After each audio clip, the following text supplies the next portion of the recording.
same combo with it too, right? You get the hook into the gravity glass, you get that instant CC follow-up. I wonder if he'll see the mind control. I mean, I would assume so. It just, that sounds like a very scary CC chain. But you also have Leo, so you can go for an Entomb and a Wailing Arrow, and then you have pretty much like the level 20 right off the go when you hit level 10, so yeah.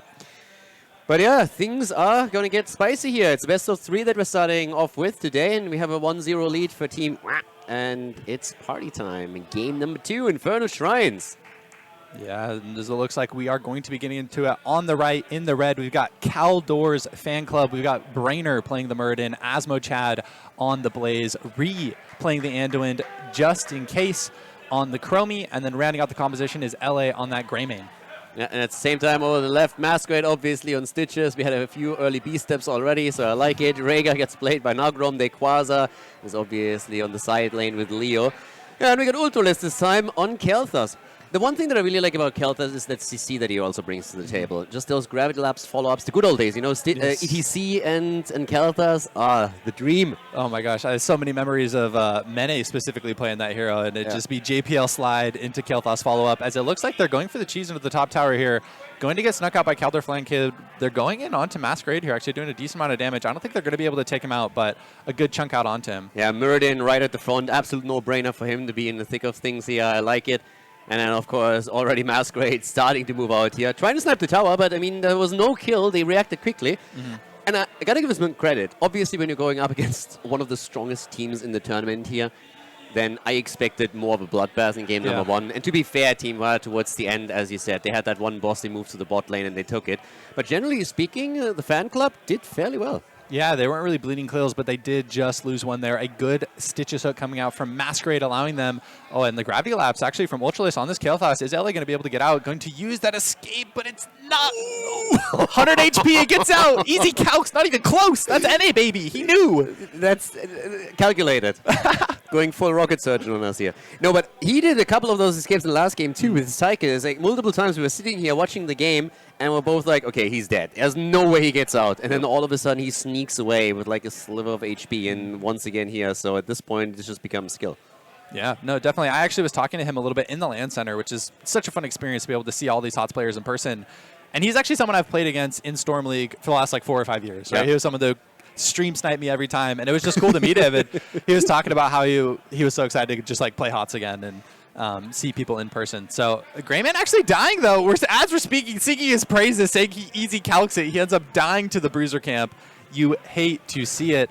And you see Dequaz and Ultralist just, peeking in there, seeing what's happening.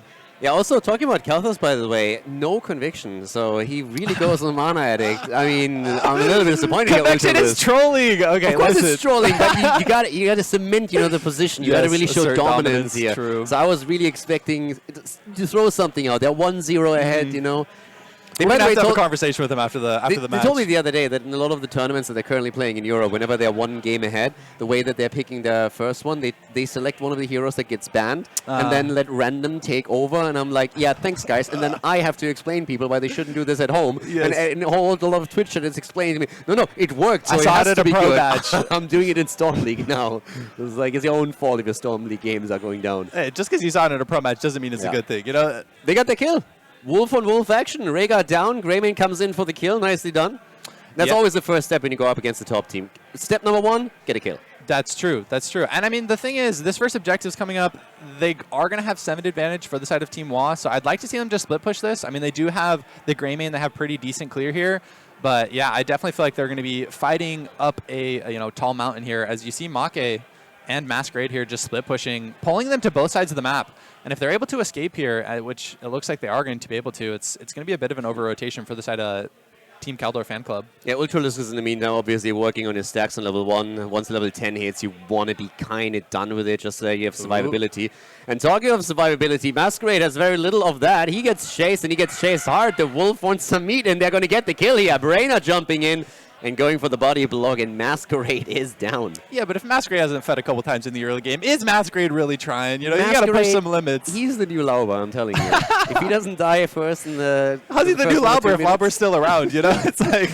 Honestly, Lauber's letting me down with this. There was, for the longest time, was this meme where Lauber literally inted every single game within the first 2 minutes at least once, and then that's how you knew everything was fine, everything was on track. But lately, he's letting me down. He's actually playing a little bit more, like map aware in the early game. He doesn't just YOLO in. And Masquerade seems to be taking over at this point. He's picking up the mantle. Exactly. I won't let that fall. As it looks like, just in case you're on the Chromie, maybe a little bit out of position. A good pull from Reed. Does Masquerade still have the hook is the question. And the Murden actually getting chunked out here. Brainer a bit too far overextended. Ultralisk playing that Kael'thas. I love it. Getting so much value. Yeah, and Quasar is just obliterating the top lane in the meantime. I mean, he is just an absolute monster on the side lane. And now, obviously, being able to play here with low ping is even better for him. The team pushing with Sylvanas at the bottom, so you have the split between the 4-man at the bot lane and the boss up at the top, or the objective, and now Quasar getting mad value. Wow. They're getting another 4 too. Wow. Big lead already at the 5-minute 2 forts mark. and a top keep wall off of the first objective. This is looking like Team Wa running away with it. The European boys came to play. They don't care about jet lag. They don't care about time zone differences. They're here for dubs. Yeah, Ultralisk was struggling with the jet lag just a little bit. I think everybody else was mostly fine, but he was the one who was pretty tired. And he also said that, I mean, you know it too, when you're like at an event, indoors the entire time, it's usually like dark and it's super easy to just fall off a little bit. And that's exactly what he experienced earlier. That's a huge factor. Like, as it looks like a team fight, the pyro comes out, gets blown up. But I mean, speaking about the jet lag, like, I played in DreamHack Sweden, and that was the event where I had the worst makke, actually. It looks like a team fight's happening here, and Sesha going out. I'll finish my thought in a moment as Azmodan here on the Blaze is going to be getting chased down. The hook comes out, able to get the pull. Yeah, they don't have 10 yet, so they're fighting against HeroesCCL at this point. You just got to scram and make sure they get out of there. That's exactly what they're doing. Makke again low, but this time he gets away without needing that Ancestral from Nagrom. And Masquerade is trolling again. Masquerade is immediately back on the troll. It was actually kind of funny. In game number 1, they were still eating pizza like every single time. When Nagrom died, he just eats pizza. I was like cracking me up. But yeah, like I definitely feel like jet lag is something that is a factor, right? And this is the first series of the day, but as it goes on, right? Let's say they're playing their second or third best of 3 of the day. Yes. That's something where it definitely comes into play of, your body's tired. Your body's not on this rhythm, and that's something that a lot of people, when they're watching the games, don't necessarily recognize. So I'll be curious to see, especially on Sunday, how that maybe factors in. Well, a little bit of action here in the middle. Nice attempt here by Brainer, but the Stormbolt misses. Quasar turns it around, and they come in with the entire team, and they are in for blood. They're trying to take Brainer down here, who attempts to turn it on Masquerade. The Gorge is out on Anduin, and the Crybaby dies. There we go. And the hook follow-up from Masquerade. They're going to be able to get another, but Quasar in the background doing so much damage on Azmodan. And that's 3 falling down. Khaldor, your fan club is not looking so hot right now. Falling down. Khaldor, they're doing this on purpose a little bit. If you give them a false sense of security, then you can start the big comeback. Then it hurts even more when you're going to the next one. Oh, that one's going to hurt too. The emo! Brainer. Nice. Oh, and another hook. Maska's been hitting these left and right, and that's going to be a keep falling here. And I mean, the next objective's coming up. It's a fan club strategy, I'm telling you. These boys have been playing this over and over again. You let them get some kills, let them get a little bit ahead, and then once they overextend, you turn it.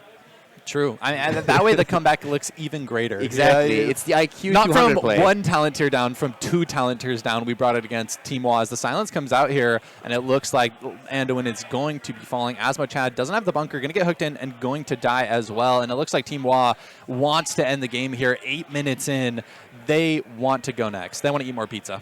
Yeah, exactly. The boys are hungry. They're going for that core, and we're 8 minutes in, and they're about to finish. The last one, I think they ended at 10, 11 minutes into the game, but here comes once again the Ancestralist Masquerade. They just can't kill him here, and they are going all in on it. The core already down, and yeah, with 12 kills to 2, it seems like this is going to be the end of it.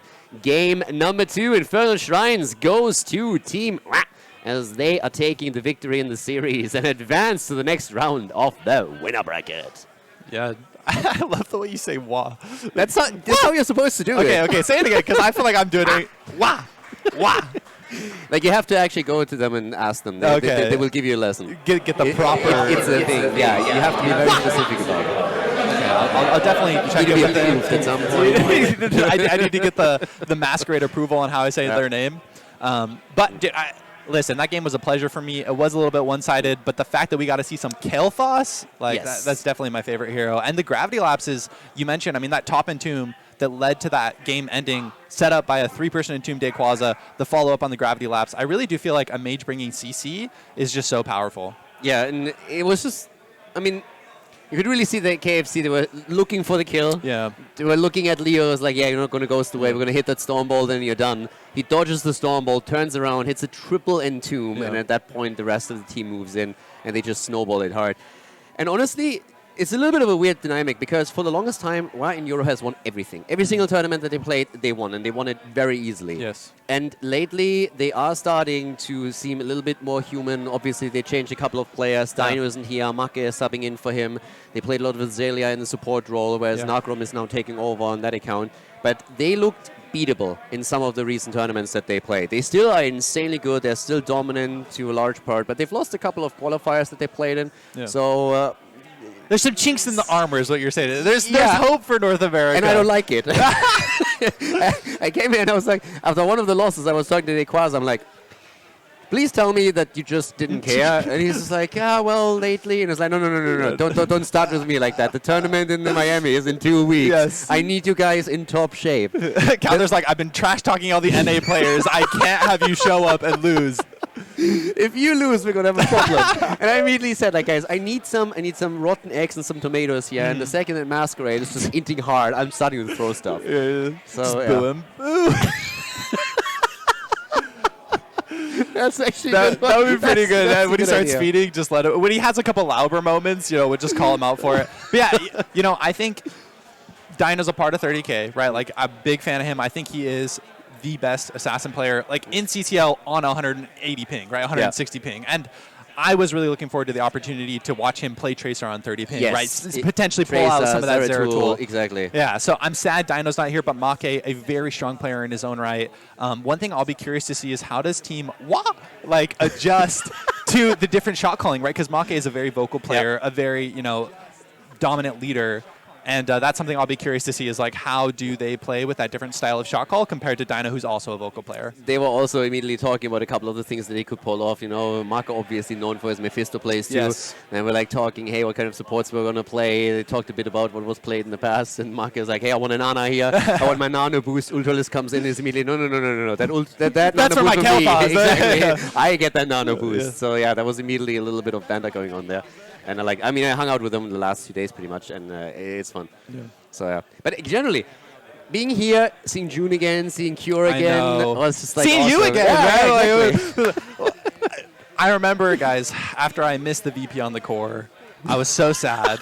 And Khaldor pulled me in for an interview, and we had like a little heart-to-heart, dude. I was like in my feels, but I appreciated that you like documented that moment. So that really has been the best part of the LAN for me, is just seeing all of these like old friends and a lot of these online friends that I've made over the last year and a half. I mean, Rob is a big one for me. Like, he works hand in hand with me at 30K. I'd never met him, right? We've been working very closely for the last year and a half, and this is my first opportunity to meet him. So fingers crossed that there's hopefully more HOTS LANs in the future, because it really is so much fun to just get to hang out and see everyone in person. No, it was pretty cool. And just like, again, as I said earlier, you can just come in and can catch up with Q a little bit. The last time that I talked to him was pretty much one of the BlizzCons. We were hanging out with Mane in the backstage, just watching the games and, and just like trash talking what was going on.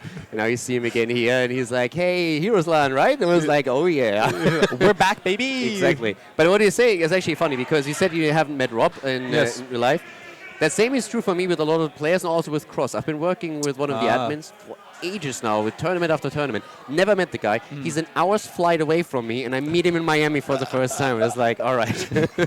You guys are like, we could have met up, but like instead. I mean, but that's kind of how it is, right? Because it's like, it's an opportunity for everyone to like mutually meet at one point, and that's awesome. Dude, I love Cross. We got dinner yesterday. We're eating pizza, and that's cool. He does like a lot of your adminning stuff for the ones that you do on your personal channel too, right? He's helping a lot. Okay. Yeah, the only thing that worries me with the tournament a little bit, we have too many Frenchies here. I'm totally outnumbered, guys. I'm telling you, like, Ultralisk and me, we're totally outnumbered. It's not a good thing. At some point, we turn around and was like, wait a second, I don't like the odds here. There's so many French. I mean, they're just really good at HOTS. Like, I guess that's how it works. And we talked about it. Usually it's the Swedes. Yes, true. I'm so angry at the Swedes all the time. They have 9 million people in the country, and every single esport that you think about, they have at least one top team in there. Yes. Then you look at Germany, we have Dota, 10 times as many people living there. We have nothing. We have like 2-3 people. And okay, why do you think that is? Like, what? We just suck, apparently. Like, I don't know. Okay, Germany's good at a lot of things, all right? So it's not just you just suck. Like, the parents are like, no, you got to go study in school. No. Yeah, okay, like jokes aside, one of the reasons is definitely that the whole thing about esports is way more accepted in Sweden. Okay. You can literally take a gap year in school for pretty much anything, but Yes. also for that included, you have with DreamHack, huge organizations. Yeah, because DreamHack's massive. Exactly, they're based there, and they also cover it in some of their main newspapers when there are big events. So that adds to it. Whereas in Germany, we're more like rules are rules, and it's more like the traditional path. That And you need to go to a school, to university, and all of that. It's getting better, but it's still a bit frowned upon. Yeah. So there's very few that make that leap where they're saying, okay, I'm going to do this for a full-time thing like Hazu, for example, does. But I think that plays a big role. There's obviously the other theory that I have, just Sweden is just insanely boring, especially in it's winter. so cold in the winter. That's what I thought, too. Of nothing to like, do there. you have like 6 months of you're just trapped in your house. But I gotta admit, I'm pretty jealous. They have too many good teams and good players. But yeah, this time it's the French. All of a sudden here, like the French were always good at Heroes. They were always one of the good teams in Nations Cups and stuff. But yeah, here we have just an insane amount of French players. All of them absolutely top. And the Swedes underrepresented this time compared to the events in the past where you know you had a Fnatic. I mean, and you had everybody, Fnatic so, was always a top-tier team. But speaking of some Frenchmen, I want to talk about Masquerade because I feel like, you know, if you watch HOTS up to HGC and then stopped and then recently came back, I feel like Masquerade is probably the most decorated player as far as wins go in Heroes of the Storm post-HGC. I mean, he's pretty much won everything, right? Yeah. By the way, aren't you the one that we have to thank for that bathroom finish? Okay, so I got him at 30K. Now that I'm thinking about it, I actually didn't think about this earlier, but it's your fault, right? No, it's not me. That's all Masca. All right, when I signed him in Season 1, all right, so we basically picked up Masquerade for CCL. He requested a bathrobe. He's like, okay, if I get 500 retweets on Twitter, will you buy me one? I remember that. Yes. I retweeted that thing. You retweeted it, so you're part of why it was such a nightmare to get a bathrobe. But that's a separate note.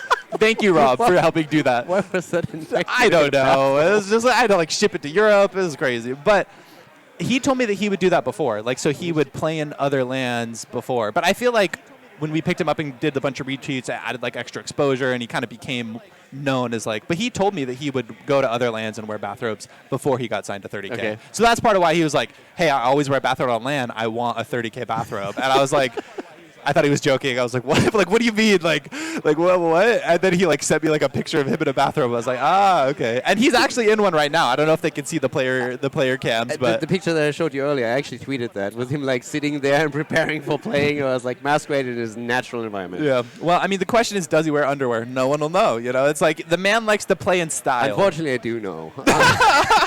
So is that a no? Is that a yes? Like, he wears underwear, and for some reason, it matches the color of my shirt. It's purple. And I was like, maybe I should change my shirt. That was the first thought that I had.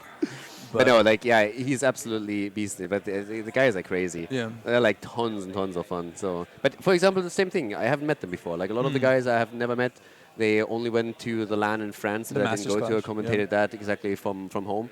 So yeah, it's been fun hanging out with them and just like trash talk in person for once, because normally that's just going Throw on. tomatoes at him, you know, like with them. Normally it just happens in the lobby the entire time. Okay. But yeah, so it's actually pretty cool. Yeah. And then with Ultralis too. I mean, Ultralis was always the meme with his internet. I'm not quite sure if you're aware of that. Yes. For some reason, whenever he plays cross-server in an A, he has the ping problems, but at the same time, he doesn't have the disconnect issues. And then he had in Europe, I mean, it must have been 3 years or something. The guy would disconnect every tournament in the middle of the game, sometimes 2-3 times, and then it's just like, yeah, it's my internet provider. And there's like so many people that helped him out. Apparently, Mopsio had a similar issue at some point, Yes. so they attacked the internet provider together. You have to get this information for them, this, and this, and this, and just make sure that you talk to them about that. And at some point, they finally fixed it. Yes. So right now, that's why Ultralis stood always out as a guy, because you're like, oh god, he's lagging. It's just like, oh, we paused again. Ultralis they has have got some 5 issue. more minutes, exactly. And so, yeah, so Ultralis was always like the standout name. But it's the first time that I met him here. Yeah. Well, I mean, Ultralis is another mechanical player that I'm excited to see on ping. I mean, he pulls out a lot of those melee assassins, something like a Maiev, something like a Kerrigan. Yeah, Yeah. my Kerrigan, I want to see it. I literally went over there I mean, I guess he picked me Ultralist or Kael'thas this game, so like I can't be that upset. But yeah, like that. Those are two heroes that, you know, if he does pull them out later today or tomorrow, I think would be very exciting to watch. Considering he's on only 30 ping, you know, those are heroes that he probably shies more away from when he's playing in CCL because, you know, there's just not fun heroes to play on like 140 ping where it's so combo based and like so reaction based. So, you know, he's one that I'm really excited to see and hope that he pulls out some of those melees. Yeah, it's one of the things that is also going to make it really interesting because I'm not sure how prepared the NA teams are for it. Yeah, I mean, true. They haven't practiced. I mean, on one hand, you know, there's enough material out there that you can watch from when they play in Europe, what they prefer in terms of like heroes, but it's not really the same than when you experience it in the cross-server plays. Then you maybe don't have it like on your mind the entire time. So I wonder if some of those picks that we normally see from Ultralisk as the makke, the Karrigan, if they come through. Because if you're looking at the European tournaments, the one thing that is very clear is that there's certain players that always get specific heroes banned against them. Rutsu is another good example. Yes. If you go up against him and you don't ban Zarya, you're trolling. You're just a glutton for punishment. You just want to lose, period. So that's one thing that always happens. And with Ultralisk and Dino in the same team, you can always tell that the team that goes up against them is like, all right, shit. Which do I choose? Like, which death am I going to die today? Do I die to the Tracer? Do I die to the Maiev? Is Karrigan a problem here? So yeah, that's why I'm really curious about the drafts because you always talk about meta from different regions, but now you also have to consider that there is a European meta of European players playing in Europe and European players playing over cross-server in North America. So it's like even more branched out than before. Well, and then also it's like, I mean, we talked about makke having his own Mephisto. You know, maybe that's a hero that gets pulled out and saves a ban from or Stitches. Crazy. Like for me, makke was the only one that played Mephisto like consistently in Europe. Then a year later or so, we have like one or two players, Rutsu being one of them, plays it a bit too. And then I casted some of the Korean tournaments. Yeah. And everybody and their mother all of a sudden started playing Mephisto over there. Like the Chinese teams were playing Mephisto. It was like, Makke's onto something. Makke's got the strats. Have they watched him or what's going on here? Has he watched them? Like, what's going on? They're studying EU. Come on, yo, best region. It was crazy. And since then... Was that pretty recently, the Korean tournament? Or the? No, that was half a year ago. Half a year ago, But that was super interesting to see some of the changes that had also got adopted by European teams. One of the biggest things was not only that Tigers was played, but everybody there played Master Assassin on level 4. And in Europe, nobody would touch it. You would either go for In the Rhythm. People would say you were trolling. Like, I remember in Storm League, if people picked that, people would like flame you. And so the first time it pops up, right, I'm like, okay, odd. Yeah. Let's see what happens. Because with the Chinese teams in particular and some of the Koreans, when you don't know the names and not really up to date, okay, is this like a B tier team? Are we talking C tier? Like, what's going on here? Are these really the players? Yeah. So are these guys just, is that a preference pick or whatever? Yep. And then it kept happening, and I talked to some of them, and it was like, no, it's just the passive. You want the passive, Odin, and all of a sudden, 2-3 weeks later, European players start to do the exact same thing. So it's just cool seeing these tournaments where you know the players are watching it too, and then it changes the meta just because they're like, they got a point. Yeah. Well, and they also, like, sometimes when you're watching, you don't necessarily know specifically why they picked it, right? And so it's like the players will kind of test it and, like, theory craft for themselves. And because I feel like Master Assassin is something we see very often now. Like, 6 months later, right? It's like, I feel like most Tychuses I see are picking that talent. So it's just cool to see how things evolve. And I feel like StarCraft is... This is a bit of a tangent, but I feel like StarCraft's a bit similar, where it's like the game's not necessarily patched super consistently, but the meta is still constantly changing. Right, and that's just because people find new things, or they realize like different combos that are good, and that's something that's just exciting. That there's like a lot of depth to the way that you can play different metas, and how different players can really master individual heroes to a level that other people can't. Yeah, and the good thing with the Asian, the Korean, Chinese meta was also the players were able to like talk to Hyde a lot and some of the others because they were always available with Discord and just other communication channels, and then so you can actually touch base with them and say like, hey, what's going on here? Is that a thing? Why? Because as you said, sometimes you just don't know why does that work here. You see it, but you're like, what's the deal? But yeah, I actually think we're going to prep for the next game. So obviously, guys, we are on LAN here, so that means that we have a small stage where the players are going to set up. So between the games, we're always going to have a short break because the next team has to set up. But yeah, it's actually pretty epic. Like, I like it. So we have our player stage right now, and it's a small venue, but it's a pretty cool one, and it feels very... It has this family vibe. Oh, for sure. It's like pretty intimate. You got like these Heroes of the Storm banners up, and very well done by Chili Mountain and NXT for letting us be here. Also want to shout out Lumidux, our sponsor for this event. NLG, I'm sorry, pronounced it incorrectly. But yeah, we're going to be heading to a quick break like Khaldor said. Yeah. and then we're going to be back with a little bit more action. So guys, stay tuned. Stream is running, and we're going to be back with the next game as soon as we can. So see you guys in a few.